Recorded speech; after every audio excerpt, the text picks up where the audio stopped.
नमस्कार, विकास स्टडी में आपका स्वागत है। तो आज हम बात करते हैं हिंदी के बारे में। जैसा कि हम लोग जान रहे हैं कि हिंदी में हम पढ़ रहे हैं व्याकरण, तो व्याकरण में हम लोग बात कर चुके हैं जो हमारे वर्णमाला थे, जो वर्णमाला तथा विचार है, ठीक है। तो वर्णमाला शब्द तथा विचार, जिसमें हम क्या क्या पढ़ चुके हैं, स्वर पढ़ चुके हैं, व्यंजन पढ़ चुके हैं, ठीक है। व्यंजन कितने प्रकार के होते हैं, स्वर कितने प्रकार के होते हैं, स्वरों की संख्या कितनी होती है, ये सब हम पढ़ चुके हैं।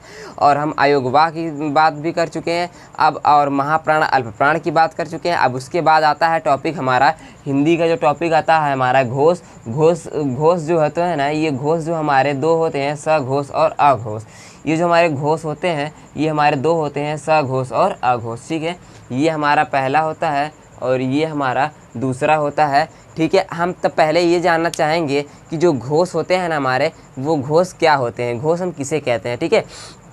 जब हम अपने मुख से जब हम ध्वनियों का उच्चारण करते हैं, ध्वनि का उच्चारण करते समय तंत्रियों में जो कंपन होती है, इस कंपन की प्रक्रिया को ही हम क्या कहते हैं, घोष कहते हैं। क्या कहते हैं, घोष कहते हैं। अब हम सरल शब्दों में समझ लेते हैं।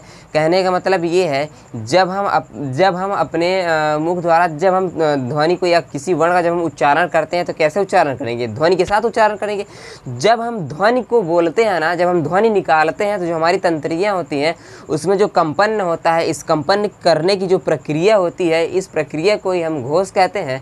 और ये घोष हमारे दो होते हैं, एक सघोष होते हैं और एक अघोष होते हैं। एक सघोष होते हैं और एक अघोष होते हैं, ठीक है। तो अब हम बात कर लेते हैं, तो अब हम पहले बात करते हैं अपने सघोष के बारे में। किसकी बात करते हैं, हम बात कर लेते हैं सघोष के बारे में, ठीक है। तो एक बार फिर से हम रिवाइज करा देते हैं कि बोलते समय जो ध्वनि करते समय हमारे तंत्रियों में जो हमारा कंपन होता है, मतलब ध्वनि के समय तंत्रियों में कंपन की प्रक्रिया को ही हम घोष कहते हैं। ये घोष हमारा दो प्रकार का होता है, सघोष और अघोष, ठीक है। कॉन्सेप्ट को जानना बहुत ही ज़रूरी है। आप वीडियो को बैक 10-10 सेकंड का बैक कर करके आप इस परिभाषा को बार बार सुन सकते हैं, ठीक है, और नोट कर सकते हैं। तो अब हम बात करते हैं सघोष के बारे में, ठीक है।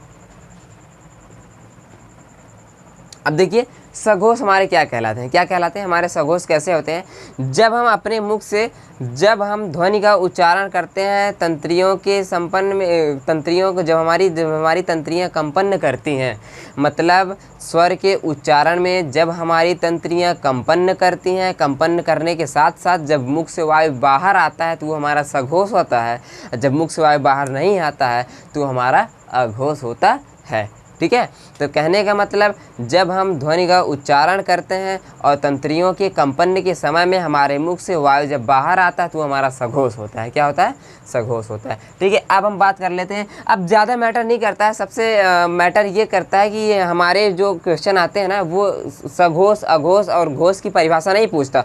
वो ये पूछता है कि इनमें से इन व्यंजनों में से कौन सा व्यंजन आपका सघोष है, कौन सा व्यंजन आपका अघोष है, ठीक है। तो हम बात करते हैं यहाँ पे जो हमारे, कहने का मतलब जो हमारा व्यंजन का वर्ग होता है ना, आपको यहाँ पे दिख रहा होगा क से लेके ज्ञ तक।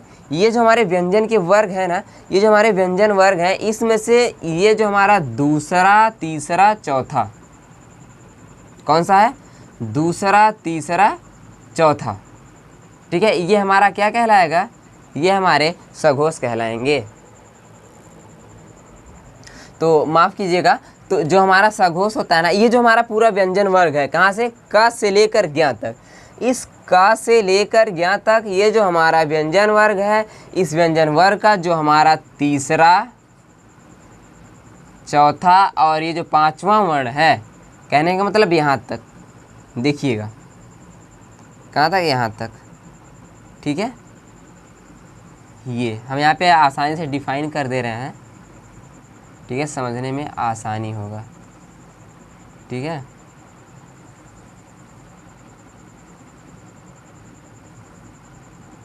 देखिए कहने का मतलब ये आपका पहला दूसरा हुआ, कौन सा, ये आपका पहला हुआ, ये आपका दूसरा हुआ। जो हमारे व्यंजन वर्ग है ना, इस व्यंजन वर्ग का जो तीसरा वर्ग है, जो चौथा है, ये पांचवा है। तीसरा वर्ग, चौथा वर्ग, पांचवा वर्ग, ये हमारे तीसरा वर्ग ग से लेके ब तक हमारे क्या कहलाते हैं, सघोष कहलाते हैं। और घ से लेके हमारे भ तक क्या कहलाते हैं, सघोष कहलाते हैं। अंगा से लेके म तक हमारे क्या कहलाते हैं, क्या कहलाते हैं, सघोष कहलाते हैं, ठीक है। अब हम यहाँ पे बात कर लेते हैं एक एग्जाम्पल को लेके। जैसे अगर हम घ की बात करें ठीक है। अगर हम घ की बात करते हैं तो घ जैसे हम अब बोलिए घ बोल रहे हैं ना, तो जो स्वर तंत्रियाँ है ना, जो तंत्रियाँ उसमें जो कंपन होता है उससे वायु जो है बाहर की तरफ आई है।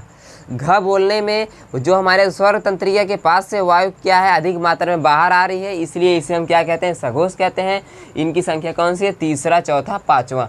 तो कहने का मतलब अगर यहाँ पे अगर ट्रिक की बात कर लेते हैं तो जो हमारा सघोष होता है वो हमारा होता है 345।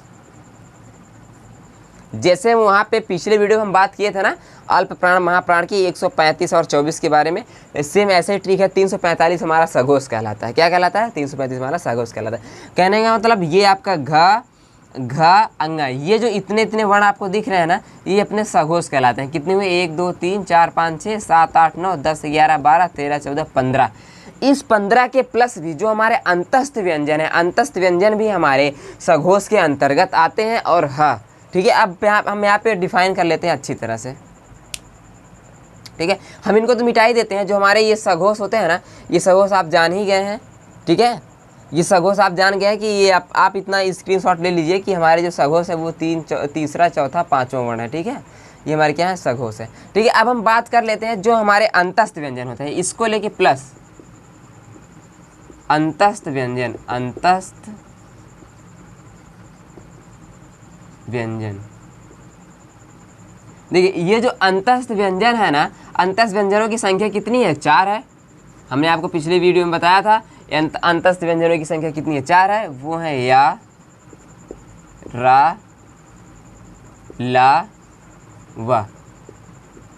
ये जो या, रा, ला, वा है ना, ये हमारे अंतस्थ व्यंजन है। तो सघोष में भी अंतस्थ व्यंजन आते हैं, सघोष के अंतर्गत अंतस्थ व्यंजन आते हैं। और आपका जो एक बचता है ऊष्म व्यंजन, उस व्यंजन का लास्ट वाला, ऊष्म व्यंजनों की भी संख्या कितनी है, 4 है।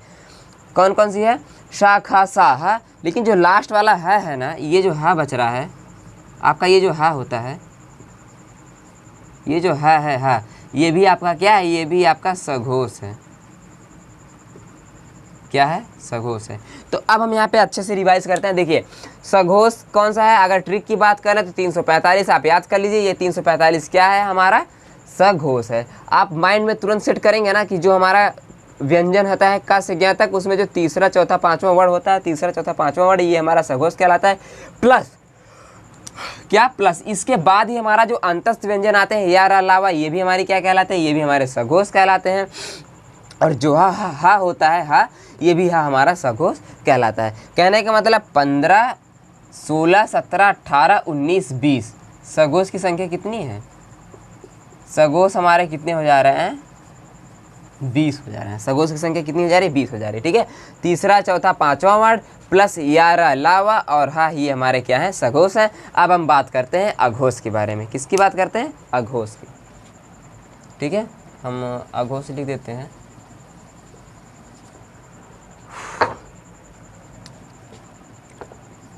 ये जो है ना, जो UPSSC PET का आपका जो एग्ज़ाम अभी होने वाला है, अगस्त महीने में संभावित है, तो PET के लिए, लेखपाल के लिए और ये जो UP BEd है, इन सब के लिए बहुत ही इंपॉर्टेंट है। अघोष, सघोष से हम कह रहे हैं, आपको बताया था ना कि जो वर्णमाला चैप्टर है ना हिंदी का पहला, वहाँ से 5 से 7 क्वेश्चन तो पूछना ही पूछना है। 5 क्वेश्चन तो पूछेगा हर हाल में। अल्प महाप्राण, ठीक है, अल्प प्राण महाप्राण से 1 से 2 क्वेश्चन, हमारे अघोष सघोष से 1 से 2 क्वेश्चन, ठीक है, हमारे स्पर्श व्यंजन से 2 से 3 क्वेश्चन, ऐसे ऐसे करके पूछते हैं ना कि व्यंजनों की संख्या कितनी है और उसकी संख्या कितनी है। अब हम बात कर लेते हैं अघोष के बारे में। किसके बारे में, अघोष के बारे में।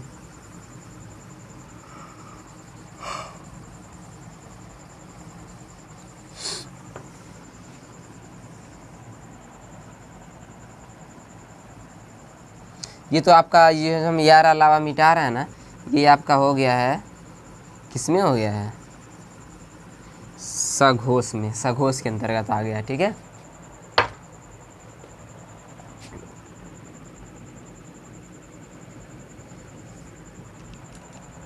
देखिए अब हम बात करते हैं अघोष के बारे में। अब देखिए सेम सघोष का एकदम विपरीत का जो परिभाषा होगा वो अघोष कहलाता है। जैसे हम बताए थे ना, अल्प प्राण का विपरीत महाप्राण, महाप्राण का विपरीत अल्प प्राण, ऐसे ही सघोष का विपरीत अघोष और अघोष का विपरीत सघोष, ठीक है। जब हम ध्वनियों का उच्चारण करते हैं तो हमारे जो स्वर तंत्रियों में जो कंपन होता है, कंपन करने के साथ साथ जो वायु बाहर आती है, अगर अधिक मात्रा में वायु बाहर आ रही है ना तो वो हमारा सघोष होता है। लेकिन अगर वही वायु की मात्रा जो कम मात्रा में आ रही है वो हमारा अघोष होता है। ठीक है, क्या होता है? अघोष होता है। अब हम जैसा कि हम अभी बताए थे, अभी 2 मिनट पहले ही बात की है कि जो हमारा अघोष और सघोष की परिभाषा मैटर नहीं करता है, बस मैटर ये करता है कि कौन से व्यंजन किसके अंतर्गत आते हैं। ठीक है, अब हम बात करते हैं अघोष के बारे में। ठीक है, ये जो अपना अघोष है ना, अघोष जो है क से ज्ञ तक का जो आपका पहला और दूसरा वर्ण है, पहला और दूसरा वर्ण है, मतलब क वर्ग और ख वर्ग, क और ख के जितने भी वर्ण है ना वो आपके क्या कहलाते हैं? वो आपके कहलाते हैं अघोष। क्या कहलाते हैं? ये इतने आपके अघोष क्या कहलाते हैं? अघोष कहलाते हैं। ठीक है, ये आपके अघोष हो गए। और इसके साथ साथ जो हमारे ऊष्म व्यंजन हैं, इसके साथ साथ हमारे ऊष्म व्यंजन हैं। कौन कौन से ऊष्म व्यंजन हैं आप कमेंट सेक्शन में ज़रूर बताइएगा। ऊष्म व्यंजन है हमारे श, ख, स, ह। जो हमारे ऊष्म व्यंजन हैं, ठीक है, हम यहाँ बात कर लेते हैं। इसकी तो बात हो ही गई है। तीसरा, चौथा, पांचवा हमारे सघोष हैं। ठीक है,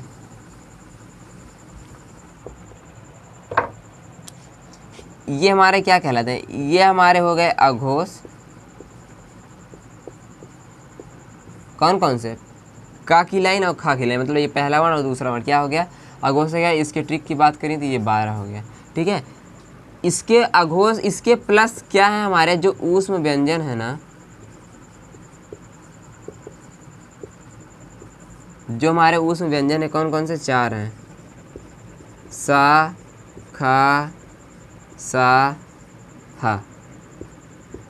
ये जो हमारे 4 ऊष्म व्यंजन हैं ये हमारे अघोष हैं। लेकिन नहीं, आपको यहाँ पे कन्फ्यूजन हो रहा, क्योंकि हमने ये जो है ना, हा हमने बात कर लिया है किसके बारे में? सघोष के बारे में। ये हमारा हा निकल जाता है यहाँ से, ये हमारा सघोष के अंतर्गत आता है। तो हम यहाँ पे क्या कहते हैं? हा को क्या कहते हैं? हटा देते हैं यहाँ से। हा चला गया। हा कहाँ के चला गया? हा धोखा दे दिया भाई। हा क्या किया? हा धोखा दे दिया अघोष को, वो चला गया सघोष के साथ। तो बचे हैं कितने? श, ख, स। ये जो आपके स, ख, स बच रहे हैं ना, ये आपके अघोष के अंतर्गत आते हैं। अब आप एक बार फिर से देख लेते हैं। ये जो क, च, ट, त, प है, ख, छ, ठ, थ, फ है, ये हमारे क्या है? ये हमारे श, ख, स। ये जो इतने 1 2 3 4 5 6 7 8 9 10 11 12 13, कहने का मतलब अघोष की संख्या हमारी कितनी है? 13 है। ये श, ख, स हमारे भी क्या आएंगे? किस में आएंगे? वो हमारे अघोष में आएंगे। ठीक है,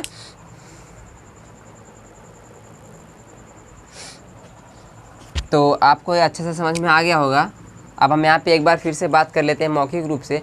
जो हमारा सघोष है ना, क से लेकर ज्ञ तक का जो वर्ण होता है क, ख, ग, घ, ङ में, तो पहला, तीसरा, चौथा, पांचवा जो वर्ण होगा, पहला, तीसरा, मतलब तीसरा, चौथा, पांचवा वर्ण प्लस अंतस्थ व्यंजन प्लस हा, ये हमारे सघोष कहलाते हैं। अगर हम अघोष की बात करें तो पहला, दूसरा वर्ण, देखिए पहला वर्ण और दूसरा वर्ण प्लस ऊष्म व्यंजन। उस व्यंजन में कौन कौन से? श, ख, स।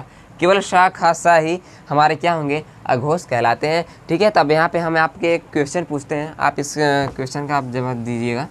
ठीक है, कमेंट सेक्शन में रोज की तरह। ठीक है, देखिए हम यहाँ पे प्राण और महाप्राण की बात कर लेते हैं। हमने पहले, इसके पहले वीडियो में हम बात कर लिए थे। ठीक है, अब जब अगली वीडियो हम लोग पढ़ेंगे ना, जो अगला टॉपिक पढ़ेंगे उसमें हम सघोष अघोष के बारे में बात कर लेंगे। तब तक आप इसको लर्न कर लीजिएगा। ठीक है, हम अब क्वेश्चन करते हैं।